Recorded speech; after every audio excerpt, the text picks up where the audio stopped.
Assalamualaikum warahmatullahi wabarakatuh. Nama saya Hamida Saada, jurusan Pendidikan Islam Anak Usia Dini, mata kuliah Sejarah Pendidikan Islam. Di sini saya akan menjelaskan sedikit tentang perkembangan Islam di Sisilia. Sisilia adalah pulau yang terletak di selatan semenanjung Italia dan dipisahkan oleh Selat Messina. Pulau ini dibagi menjadi 3 bagian, Val di Mazzara di sebelah barat, Val di Noto di sebelah tenggara, dan Val de Mon di bagian timur laut.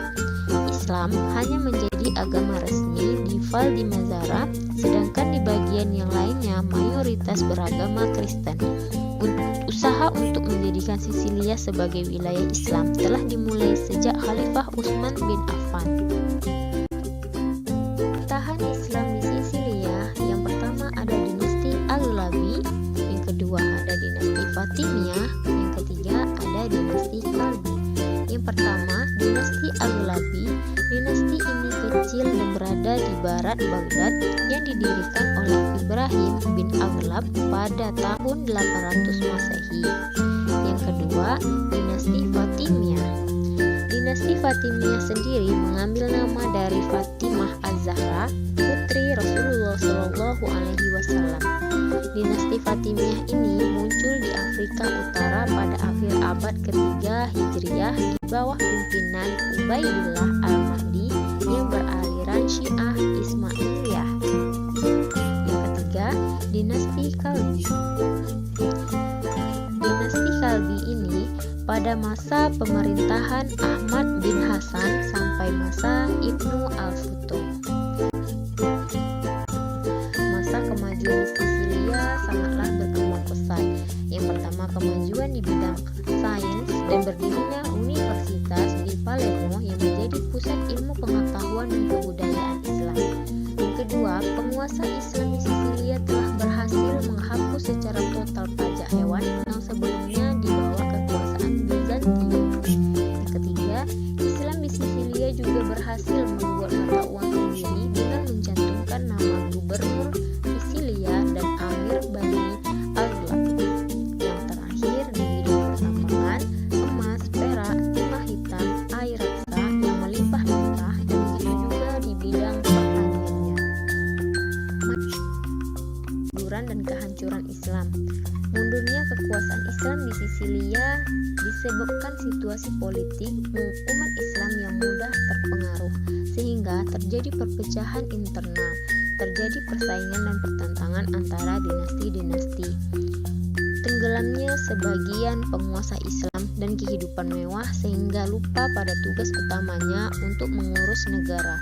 Terjadinya hubungan khusus antara penguasa Islam tertentu dengan penguasa Kristen untuk menjatuhkan saingannya sesama Muslim dengan menguatnya kembali kerajaan-kerajaan Kristen tersebut. Pola pendidikan Islam di Sisilia ada yang bernama Kutab, pendidikan tinggi, masjid, istana, madrasah, perpustakaan, dan Dar al-Ilmi. Yang membedakan pola pendidikan Islam di Sisilia hanya terletak pada Dar al-Ilmi. Yang pertama, di situ ada Kutab. Kutab adalah lembaga pendidikan tingkat rendah yang banyak terdapat di Sisilia. Pola pendidikan Kutab ini seperti anak-anak belajar menulis, berhitung, dan bahasa Arab. Yang kedua ada pendidikan tinggi. Sisilia adalah salah satu pusat ilmu pengetahuan dan kebudayaan Islam yang ditandai bermunculnya ilmuwan Islam, perkembangan sains dan teknologi, serta kehidupan intelektual di Sisilia berbeda dengan gerakan intelektual di Andalusia dan dunia Islam pada umumnya, jadi tidak jauh berbeda dengan di Andalusia. Dalam bidang bahasa dan nahwu, ilmu-ilmu Al-Quran dan hadis dikenal nama Muhammad bin Khurasanya, wafat di Sisilia pada tahun 996 Masehi. Tokoh lain dalam bidang hadis adalah Ibnu Al-Farah dan Musa bin Hasan. Selanjutnya di situ ada masjid.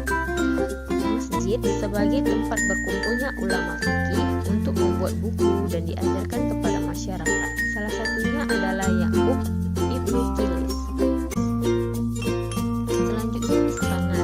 Khalifah mengumpulkan para penulis di istana untuk menyalin buku-buku seperti Al-Quran, hadis, fikih, sastra hingga kedokteran. Di sana ada pola pendidikan madrasah yang dibangun tidak hanya untuk kepentingan pendidikan dan agama saja, tetapi juga politik dan sosial. Madrasah yang dibangun di antaranya seperti Madrasah Nizamiyah dan Madrasah Al-Mustansiriyah pada saat itu. Selanjutnya terdapat perpustakaan. Perpustakaan itu milik dinasti Fatimiyah yang nama Dar al-Ulum, didirikan pada tahun 998 Masehi oleh Khalifah Fatimiyah Al-Aziz yang berisi sebanyak 600.000 jilid buku, termasuk 2.400 buah Al-Quran yang berhiaskan emas dan perak dan disimpan di ruang terpisah. Nah, yang terakhir, Dar al-Ilmi. Dar al-Ilmi ini tempat berkumpulnya para ahli fikih, astronom, dokter, ahli nahu, dan bahasa untuk mengadakan penelitian ilmiah. Metode pendidikan Islam di Sisilia tidak jauh beda dengan Andalusia, melalui diskusi, dialog, dan perdebatan akademis. Sistem atau pembiayaan seperti kurikulum pendidikan Islam di Andalusia itu berbasis dua hal seperti ilmu yang berhubungan dengan Al-Quran Al-Karim, sebutan lainnya adalah nakliyah atau syariah yang meliputi seperti ilmu tafsir, qiraat, hadis, fikih, kalam, nahwu, lughah, al-bayan, dan adab. Yang kedua, ilmu pengetahuan yang bukan bersumber dari Arab, disebut juga ilmu akliyah atau hukmiyah atau ilmu azam, meliputi seperti filsafat, arsitektur, ilmu nujum, musik, kedokteran, sihir, kimia, matematika, sejarah, dan geografi. Sejarah atau perkembangan Islam di Sisilia. Hanya saja yang membedakan pola pendidikan yang ada di Sisilia dengan Andalusia itu yaitu seperti Dar al-Ilmi. Mungkin itu saja.